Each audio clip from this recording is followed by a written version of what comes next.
Does 5 or 7 minutes do it? Can you do a warm up that will get you where you're less likely to get injured? Yes. One thing, the studies show that a lot of people try and stretch before they do an activity. If you do a static traditional stretch before you do activity, typically you decrease your muscle performance by 30%. What do you mean you decrease your performance by 30%? It will decrease your performance. That's what this literature shows. So the bottom line is you want to do more things to warm your body up. Functional lunge, a squat, things like that, arm movements. Okay, let's unpack this for a minute. You said a static stretch. Let me tell you what I do. I don't have 30% to give. All right? Let's face it. I play tennis every day, as y'all know. Y'all been taking care of me for 20 years. You've kept this body running for 20 years. Thank you very much. And I don't go down and stretch before I play. I go down and step right onto the court, and I just start hitting real slow in the beginning. I might even start out on the service line, and we kind of hit back and forth, and I rotate and turn and hit like quarter speed, half speed, take 2-3 steps each direction. And then I start warming up. And then when I get some heat, then I start really stretching my muscles. If I do before that, I get nothing out of it. Well, even just jumping on the bike for 5 or 10 minutes before you go down to the court, that sounds like a nice progression. You're basically moving into functional movements versus just like holding a hamstring stretch, right? You're moving into it slowly and gradually. Well, what are you saying that takes 30% of your performance away? What kind of warm-up takes 30% away? Just holding a classic hamstring stretch with the strap, things like that, or you do a long sustained calf stretch. What I would say is move more into like ankle movements, like if I were just put my hands on the wall, for example, and I have my foot in front of me, if I slowly glide my body weight forward, you'll start to feel the ankles start to stretch and the tendons start to stretch a little bit. So you're just preparing them for the movement, right? If you take a cold muscle and cold tendon into a dynamic activity that's fairly aggressive and you're not warm enough, you're going to get hurt. Yeah. And particularly if you've not been training, your tendons are weak, you don't have joint mobility, your joint capsules are tight.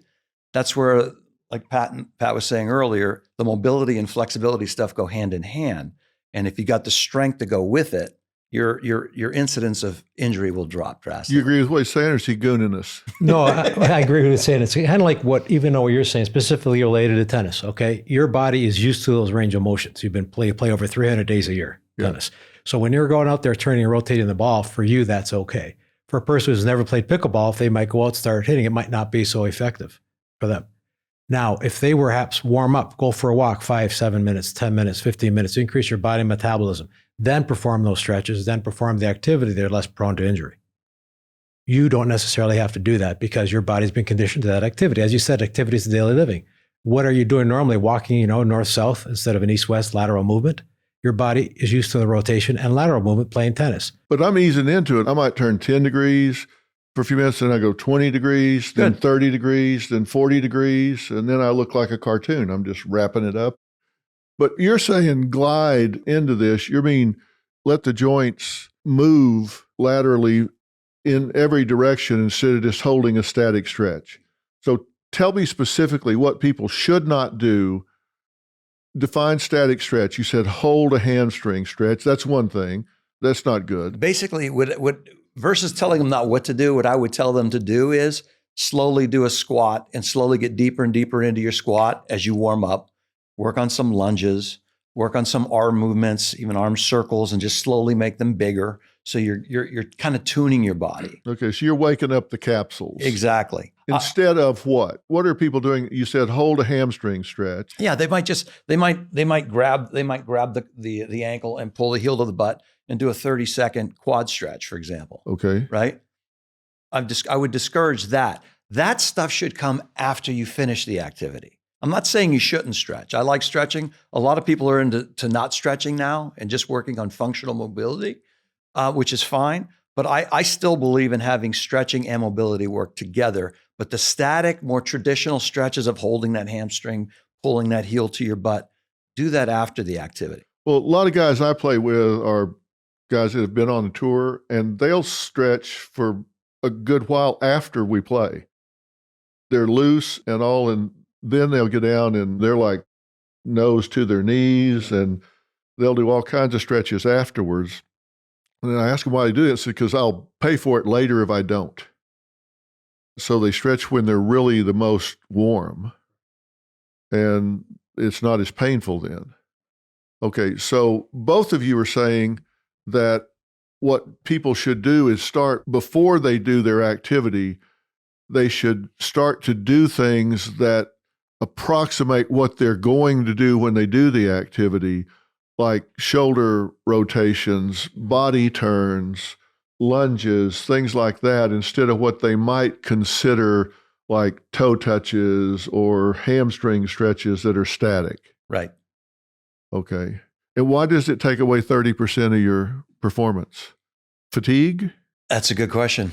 I don't know if I can tell you. No, I would say that what happens, like you were saying about the professional athletes or tennis players you play, they spend this time stretching afterwards.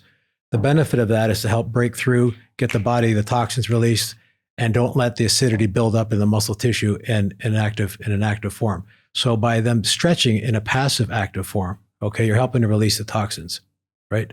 So what happens is when you stretch a muscle and it's cold, okay, it's going to not want to be flexible, and it recoils back. It's not going to give you the flexibility you need. So if you have a static stretch that's not a functional stretch, I feel personally that that muscle is going to contract, and it's not going to be as flexible as it is when it's ready to perform.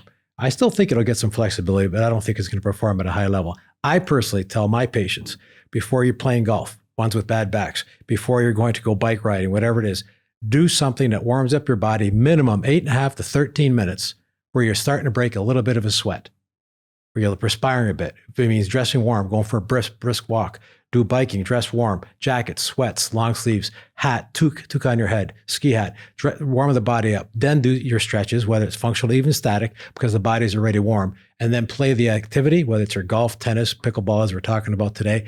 They are less prone to injury just by doing that. Yeah. When we first started working together, Dave, you looked at MRIs of my spine and knees and neck and stuff. And after you threw up, you came back in and said, you probably shouldn't be playing every day. And then after a while, you said, yeah, I think you should, because when I didn't, it really stiffened up fast, right? Yeah. So there is something to be said for keeping moving.